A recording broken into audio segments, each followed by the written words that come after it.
welcome back to my channel. If you're new here, welcome to my channel. My name is Tyra and this here is a bougie lifestyle. So today we're going to discuss all of the healthy alternatives that I have done to just implement in my day-to-day lifestyle. We'll talk about dairy a little bit and what I have been doing as an alternative and sweeteners and all these different things just to get you feeling good and energized at the end of the day. I am by no means a nutritionist. I am not a doctor yet, but I just want to help you guys and show you how it has completely changed my life when I started paying attention to what I put in my body. And honestly, my overall mental health is way better than it was 2 years ago. I promise y'all.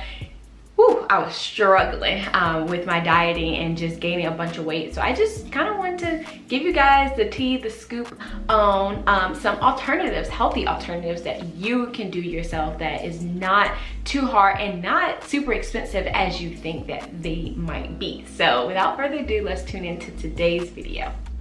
Okay guys, so it would only be right if I started off by just explaining a little bit about my health background and health journey.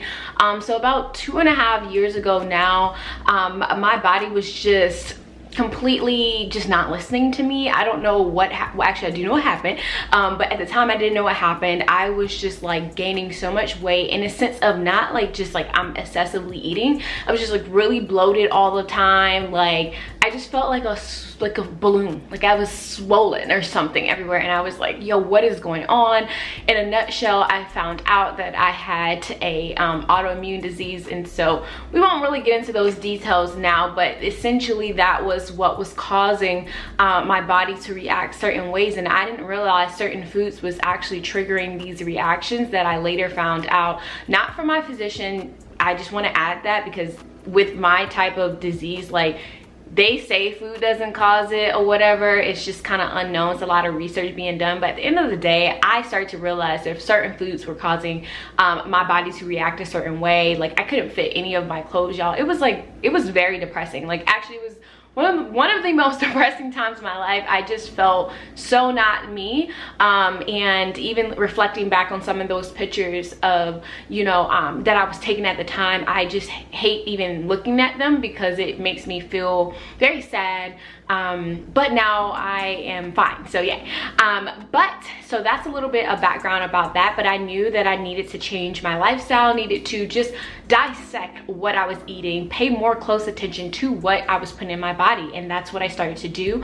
I researched a couple different lifestyle changes, and in a nutshell, low carb keto lifestyle resonated with me the most, and I chose to do this. I am not by any means telling you this is what you had to do. I'm just saying that's what I wanted to try and what ultimately worked for me, and so I tried that and I loved it. And this video really is to encourage you guys to not join a keto lifestyle or live a keto lifestyle or low carb. It's more so to pay closer attention to what you're putting in your body and choose the alternatives that comes with that, because I learned now in this journey there's so many alternatives when it comes to food that honestly taste just as delicious, and even more because you know that your body's being fueled in the best way possible instead of it being like icky and making you feel just really tired and sluggish after you eat. You shouldn't feel that way. You should feel energized and fulfilled.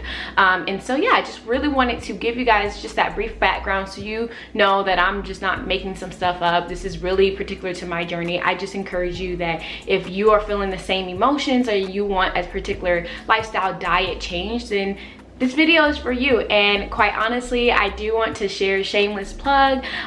You see that Bougie Eats sign that's in my kitchen? That is not just a random sign. That actually means a lot. I started with Bougie Eats before a Bougie Lifestyle. Bougie Eats was more so me holding myself accountable in this journey of changing my dieting. And so if you want to, you can follow my Bougie Eats account on Instagram.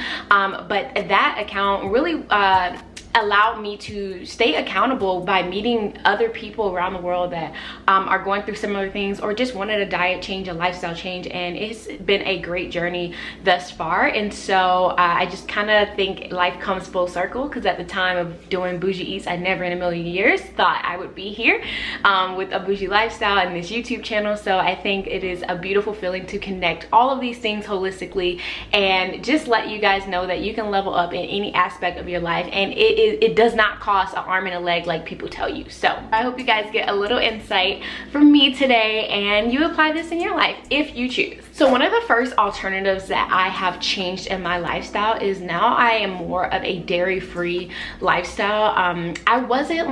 It wasn't like I was drinking milk left and right or eating a lot of yogurt and different things like that before this journey. And I was not lactose intolerant. Like, I was not told that I was. My stomach didn't get that upset or anything like that. However, I just felt that it was the right thing to do, and I noticed a big shift. And not that, oh, my stomach was initially hurting before I switched over to dairy-free, but now if I do bring dairy back into my life, I'm like, oh my god, my stomach hurts really bad, and my skin had gotten better. Like, just personal things that I didn't feel as heavy. Even in my coffee, I showed you guys a clip of me making my coffee for a reason, because I wanted to show you that that was actually almond milk. I make my own almond milk, and almond milk is kind of equivalent in the grocery stores if you are, you know, comparing it between regular whole milk or whatever milk you drink and almond milk, or you can do oat milk, or you can do cashew milk, or any other non-dairy alternative. Honestly,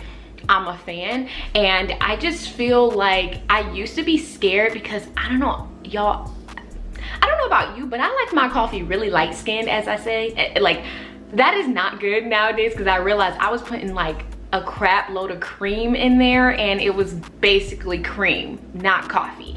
And I used to be scared because when I see people using like dairy-free alternatives, the coffee was still so dark, and the darkness to me represented that the coffee would just be like strong and bitter and nasty. And now it's so funny because that's not the case at all. I realized like I had it all jacked up. It was all wrong. Like, that was not the case. So there's also dairy-free creamers that you can buy from the grocery store, and I would try to pop something on the screen wherever it gets popped on there.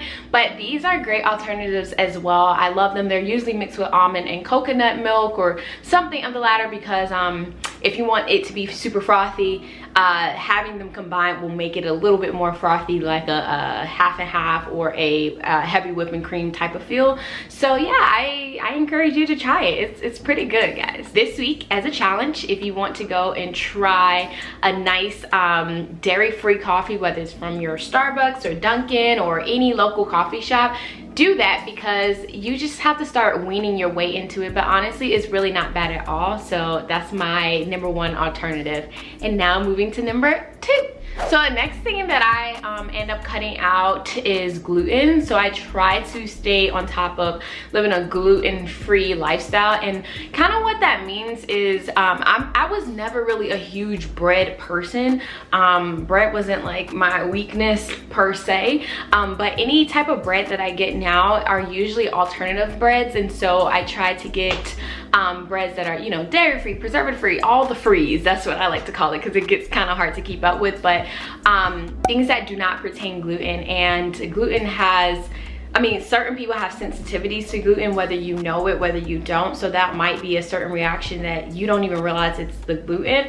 But I just try to just stay on a straight and narrow with that. Also, what I did when I first started keto and like, you know, some time in, I was actually making my own breads. I really enjoy to bake, so fun fact. And if you have that same energy, then I would actually recommend you, you know, baking your own breads and muffins and things that, like, if you're a sweets person and you're like, oh, but that's my weakness, these are things that you can still find alternatives to bake with. And honestly, I'm not saying this because I'm biased, and it's been a good little minute since I've like been on this lifestyle journey, but like, it doesn't taste that different, like your body will get used to it. It's like the first time you bite, you're like, okay, this is a different not texture, but this is a different, you know, vibe or whatever, but it's really not bad. So within my baking, one of the alternatives that I do use are almond flour and coconut flour, instead of using like the all-purpose flour and whatever else you use, you know, that's all of that, you know, the bad stuff, but it tastes good. But yes, I use almond flour. Honestly, I get my almond flour from Costco. Like, to me, they have the best almond flour, and it is super affordable, and it's a huge bag of it, so you're not running out right away because you're not baking like every single day. So I think you'll be fine with that. But I love that you can get coconut flour from, you know, anywhere in the store. You can get these things. It's very accessible, and guys, Pinterest is your best friend. Like, look up these recipes. They're not that hard. If you can make an average cake with regular flour, then you can, you know, work those alternatives, and just try it before you turn your nose to it, because it will surprise you. Actually, it really will. Like, I remember my parents, specifically my mom, was like, girl, don't bring that stuff in this house. We ain't go touch it, we ain't go eat it. And now, like, you know, a year or so later, she's still buying that or using the stuff that I have, you know, at my parents' house, that I, you know, will bring on vacation and stuff down there. And so it's pretty cool once you kind of get over, like, this is new for me, I don't really like this. You'll start to, like, you know, love it and actually give it a fair chance into your diet. So I recommend that as an alternative, affordable and not that hard to incorporate. So guys, next we're going to talk about sugars and how I have changed up the game with my sugar levels. So fun story.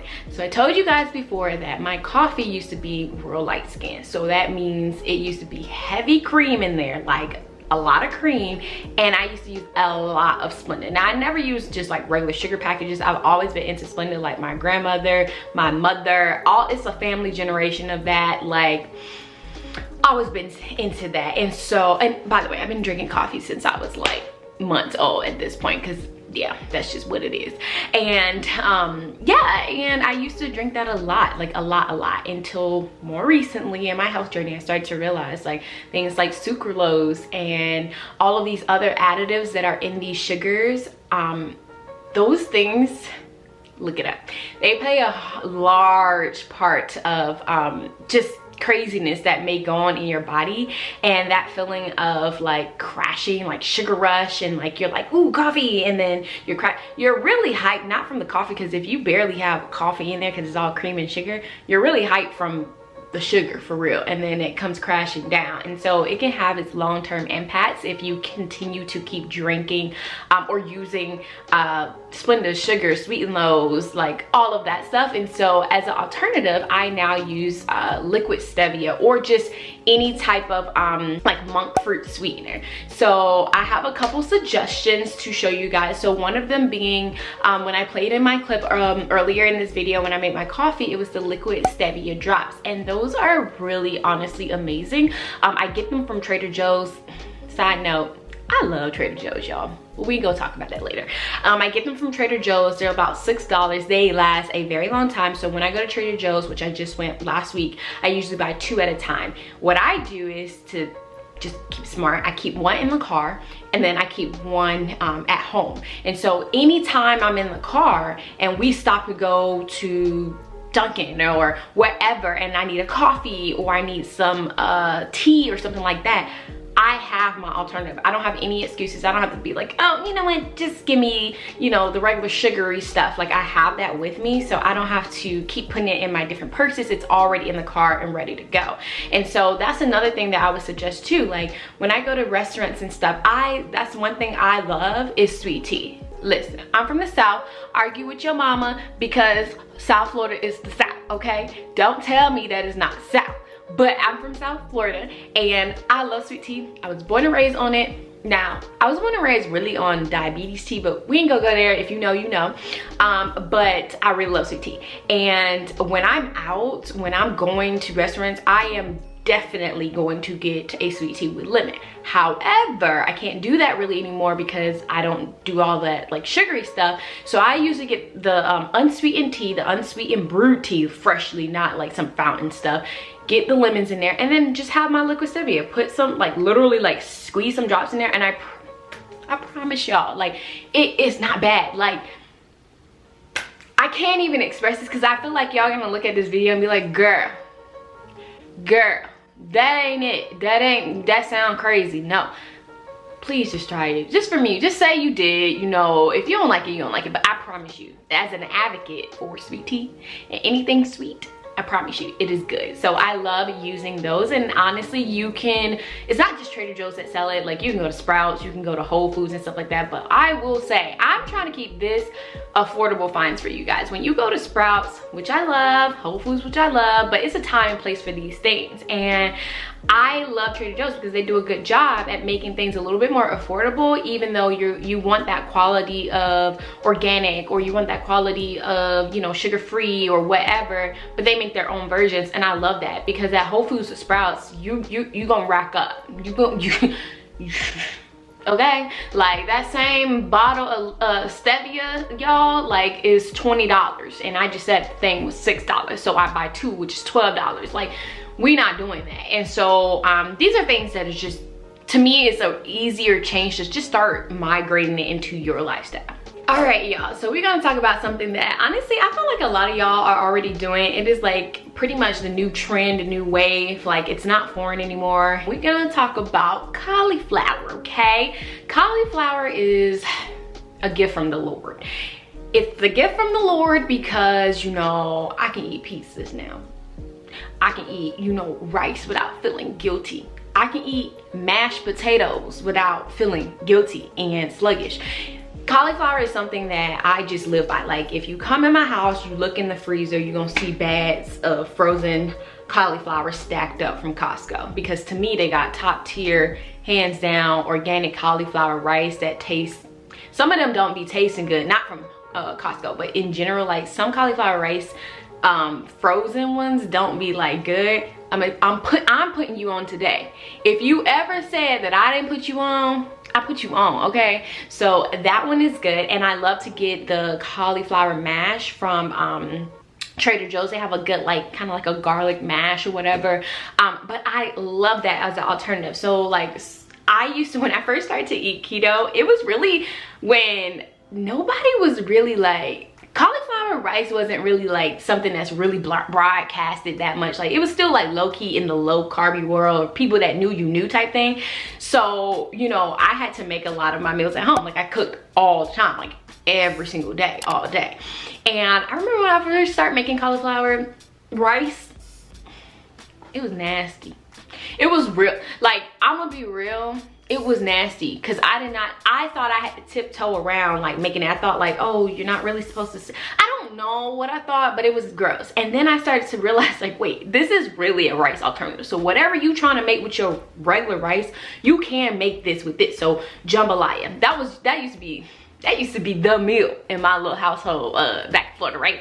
My mom used to make the mess out of jambalaya and stuff like that, right? And I love that. But of course, we use like Zatarain's, like, mix or whatever with all this extra junk in it. So I was like, no, I'm gonna make my own. And I promise y'all, all you gotta do is look at the like ingredients that these people be putting in the boxes, take out the bad stuff, keep the good stuff, and you good. Like, I have learned to perfect cauliflower rice to the point that, like, I genuinely don't feel like I'm ever missing out of like regular rice. And I wasn't really a rice eater anyway, but I'm telling you, if you still sleep in the world of 2021 where you can go to Chipotle because they serve cauliflower rice now, you're just crazy. You're just crazy. No, I'm just joking. You're not crazy. But I think it is a really, really, really great alternative. And now that they make cauliflower pizza crust too, you can buy those from the stores as well. And so these are things that honestly, this doesn't have to be your everyday move. Like, let's just say you know, you choose a day out of the week that you're like, you know what, I'm gonna be intentional.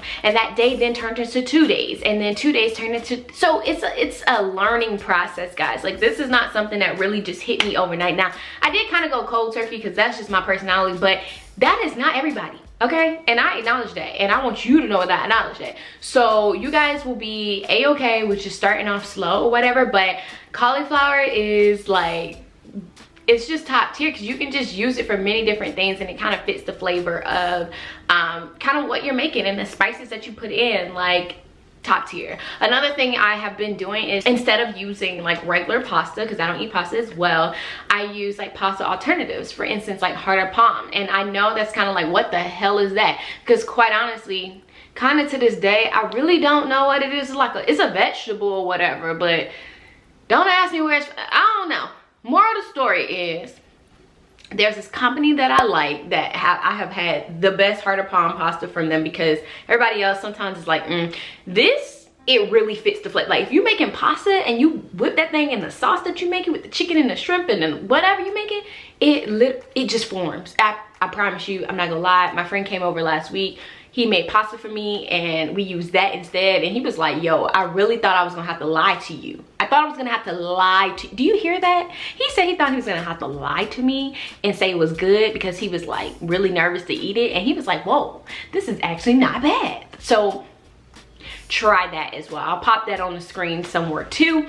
But yeah, like these are things that is a slow and steady process, y'all. It is a marathon and not a race. It takes time to, you know, start to reconditioning something that you're used to doing. Like I'm 24 years old, and if I've done something all of my life, literally for 24 years, and someone give me a whole nother way of thinking, it's hard. So guess what? Grace comes with the process of changing your lifestyle, and whether that's adding exercise and dieting or whatever it may be, it's a mindset first before you do anything else. If you go in it with a negative mindset, like I ain't gonna like this, and you're thinking of all the excuses that's why you don't want to do it and you can go like it, you're not gonna go into it with a positive mindset. It's not gonna be a positive experience for you, because you're gonna keep making excuses. So I just recommend you guys to just try some of these things. You know, like I said, it can be one day out of the week. I'm gonna do dairy free in my coffee, and I'm going to start molding myself and training myself to start, you know, appreciating that flavor. Because I promise you, once you start doing that,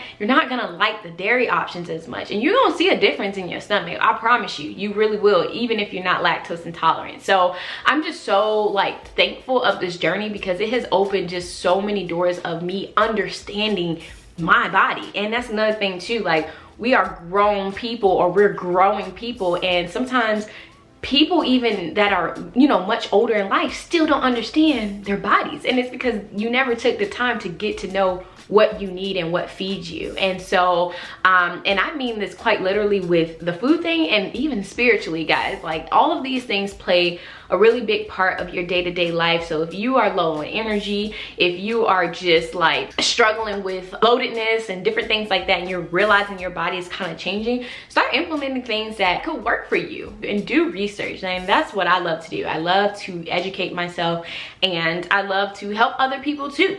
And this is actually a requested video from people that know that like Bougie Eats was a part of, you know, my life before Bougie Lifestyle. And people were like, are you gonna talk about these things too? And I'm like, yeah, I got y'all. But I hope you guys really enjoyed today's video, because this is something that means a lot to me. This is something that is actively every day I am in the process and growing and learning my body in. And I really hope that I can encourage you guys to feel the same way and prioritize your health as well. I am just speaking blessings and prosperity and healthiness over yourself, your body, your family.